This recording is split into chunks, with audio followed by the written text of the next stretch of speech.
F'ġurnata xemxija, l-għaqda mhux governattiva Wave of Change tellgħet clean-up fil-Bajja Tal-Fekruna f'Pawl il-Baħar bħala parti mill-kampanja Double the Wave.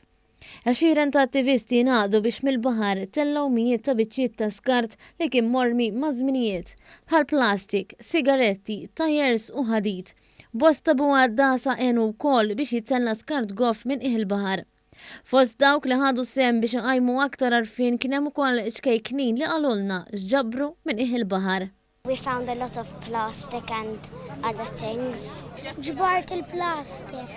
We found some cigarettes. Ho trovato bottiglie, tappi, plastica e ferro, molto ferro, metallo. Oħrajn li mhux darba jew tnejn taw semhom biex jitnadda fil-baħar innotaw kif fl-aħħar snin kien hawn żieda fil-plastik mormi fil-baħar u appellaw għal aktar kuxjenza u responsabilità.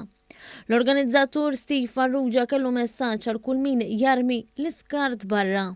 Isekket tajmi fil-kamra tas-sodda tiegħek u l-baħar huwa ta' kulħadd huwa tagħhom ukoll. Ma tix titfa' xejn il-baħar laqas sigarett xejn li jkun nipprovaw anke mhux mill-baħar biss għax meta jagħmel ix-xita jekk titfa' sigarett mal-art fit-triq meta jagħmel ix-xita dak hawn ħajspiċċa ġol-baħar.